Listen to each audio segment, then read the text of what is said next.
ሶ ያንን ነገር አዎ እኔ ካደረኩትም በኋላ ቆጭቶኛል። ለምን እንዳደረኩት ባይገባኝም ነገር ግን አንቺ ልትፈችልኝ እንድትፈችልኝ የታለ ያስፈታኸኝ እኮ አንቺ እንዴት ተፈታ? በመጀመሪያ በዚህ በመፈታቷ በጣም ደስ ብሎናል። በመቀጠል ደግሞ እንግዲህ እንደነገርኳችሁ በራሳችን ችግር በተጣላን ጊዜ ተቆጣንም፣ ተቀየምንም፣ አለቀስንም፣ ይቅርታ እንልም አልንም፣ ጊዜ ወሰድንም፣ ጊዜ ፈጀንም፣ ወዲያውንም ተጣላን፣ ሀርንም መጣንም ችግር የለውም በራሳችን ጉዳይ ላይ። ነገር ግን በህይወታችን ሌላ ሰው መጥቶ ሊያጣላና ከሞከረ ነገሮችን በትዕግስት ማለፍ አለብን። ለዛ ሰው ደስ እንዲብለው ብለን ነገሮችን ማባባስ የለብንም። ማርክ ያደረገው ነገር ጥፋተኛ እንደሆነ ራሱ አምኗል። ድጋሚ ይሄን አምኖ ዝም ማለት ሳይሆን ከአሁን በኋላ እንዲህ አይነት ነገር እንዳይደገም ማድረግ አለበት። አንድ ለአንድ በጣም ትልቅ ጥፋት ስላጠፋ በሱ ምክንያት ነው እንደዛ ውስጥ የገባቸው። በሁለተኛ ደረጃ ደግሞ ቤዚም ብትሆን አሁን ይሄን ነገሩን ይቅርታ እያላት ነው። ሲቀጥል ደግሞ ልጅቷን ምንም አይነት ግንኙነት እንደሌለውና ለሷ ዝም ብሎ አስጠጋኝ ስትለው አስጠጋት እንጂ ፍቅርም ወይም ሌላ ነገር እንደሌለው ልቧ ስለሚያውቅ ይህን ነገር አሁን ክፍተት ከመፍጠር አልፈልግም ብላ ቢያናዳትም እንኳን ለልጅቷ ስትል ራሱ ነገሮችን ማረጋጋት ወደ ዴታ ማምጣት አለባት ብዬ ነው ማስበው። አሰላሙ አለይኩም ወራህመቱላሂ ወበረካቱ። ድሜ የተከበራችሁ የቻናሌ ቤተሰቦች እንዴት ናችሁ? ደህና ናችሁ ወይ? እኔ ያለሁ አልሐምዱሊላህ። ለቻናሌ ዲስ ከሆናችሁ ላይክ፣ ሼር፣ ሰብ ማድረጋችሁን አትርሱ። ከጎን የሆናችሁ ለምታበረታቱኝ ውድ ሀገሬ ልጆች ከልብ አመሰግናለሁ። እና እንግዲህ መግቢያው ላይ አይታችሁታል። በትንሿም ቢሆን አሳይቻችኋለሁ። ከራሳቸውም ቻናል ገብታችሁ አይታችሁታል። እንግዲህ እኔ ከተረዳሁት አንጻር ቤዚ በምን አይነት መንገድ እንትን ብትልም ወጥታለች ከእስር ቤት። ግን ማርክም ያደረገውን ነገር አሁን እሷ ለእሷ መሆኑን ብታቅም እንኳን በቃ እኔ እስር ቤት ገብቼ አንተ እሷን እንዴት እቀበልሻለሁ ብለህ ትስማማለህ ነው። ማርክ ደግሞ አንቺን ለማስፈታት ስል ብዙ ነገሮችን መሆን አለብኝ፣ መኪናዬንም እሸጣለሁ ብሎ ነበር ባለፈው ራሱ ማለት ነው። ሲቀጥል ደግሞ አሁን እሷን አስፈታታለሁ ስላለችው ያንን ሙድ ተጠቅማለች ልጅቷ። እሱ ደግሞ እሷን ያስፈታት ስለመሰለው ነው እንጂ ቤዚን እውነት ሰርቃለች ወይም ደግሞ እሷን ስታለች እቃዋን ብሎ አይደለም። ገብቷቸዋል።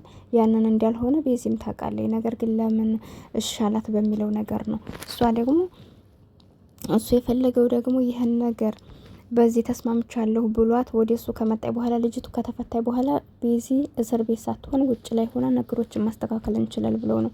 ሰው እስር ቤት ውስጥ ሆኖ መቼም ብዙ ያደግታል። ገብቷቸዋል። ግን ውጭ ላይ ከሆነ እያንዳንዱን ነገር ነገሮች ይስተካከላሉ በማለት አስቦ ነው። ስለዚህ ቤዚ አሁን የሆንሽው ነገር ልክ ነው፣ ያናዳል። ከመጀመሪያው ነው ጥፋቱ የጠፋው።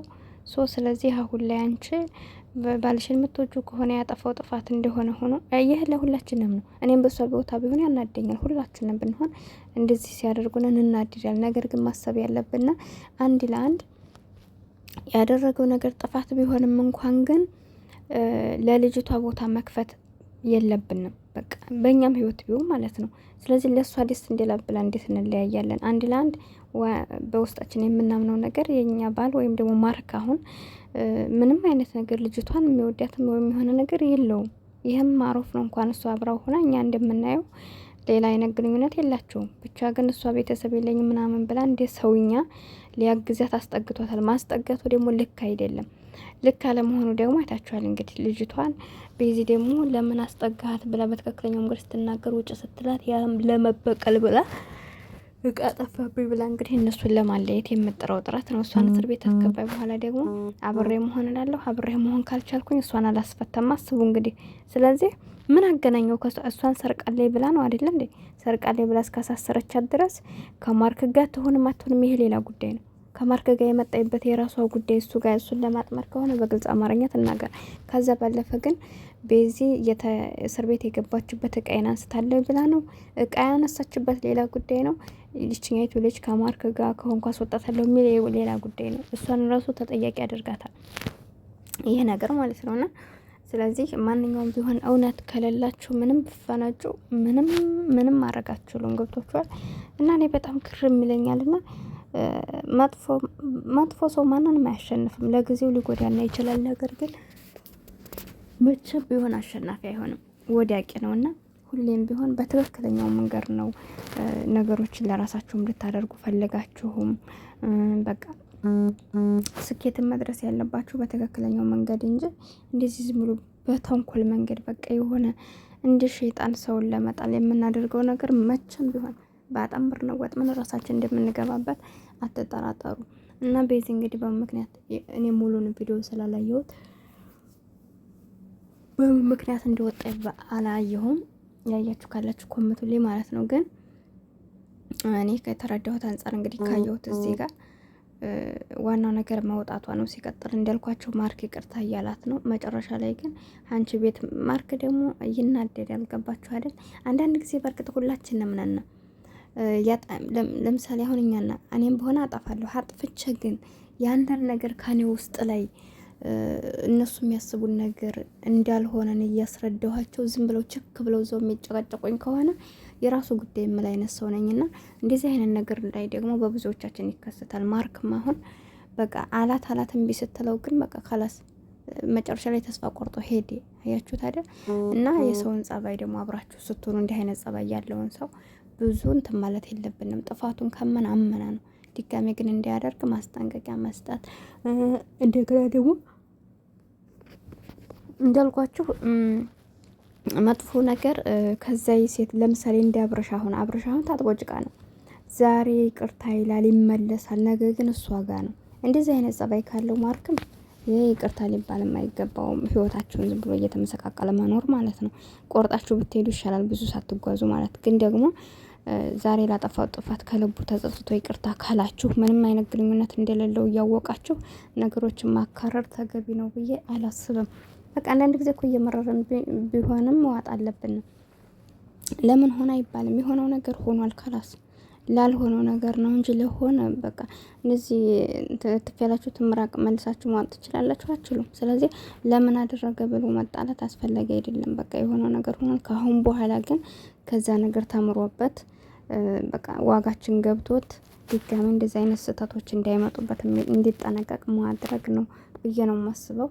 በዚህ ደግሞ ብልህ ናት። በእንደዚህ አይነት ነገር ብዙ ጊዜ ነገሮችን ማለት ተወዳለች፣ ግን ደግሞ ድርቅ የምትለው ነገር አላትና ተናዳ ነው የሚሆነው። በእርግጥ ያናዳል። እንዳልኳቸው ልጅቷ ለተንኮል እንደመጣች ስለገባት ባለፈው ውጭ ስትል እንደዛ እምቢ አለኝ። ደግማ ደግሞ ሀቤት እኖራለሁ ስትል ይህን ነገር አመጣይባት። ያ ማለት ማርክን ብላ ሀቤቱ ስላስገባት ነው።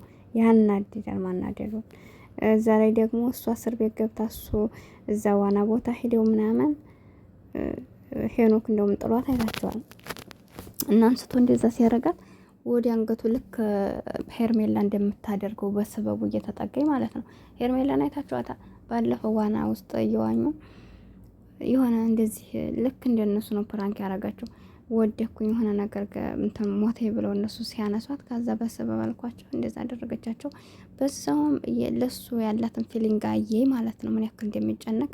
በኋላ በቃ ያለውን ነገር እያለች እና አንዳንድ ክፉ ሰዎች የእናንተ እንደ ከማጎናችሁን የእናንተን አንዳንድ ነገሮችን እያዩ ነው እናንተን የሚያጠምዷችሁና እንደዚህ አይነት ሰው ማቅረብ አስፈላጊ አይደለም። በህይወታችን በቃ ያለውን ነገራችንን የሚያሳጣን ከሆነ ማንንም ሰው ማስገባት አስፈላጊ አይደለም።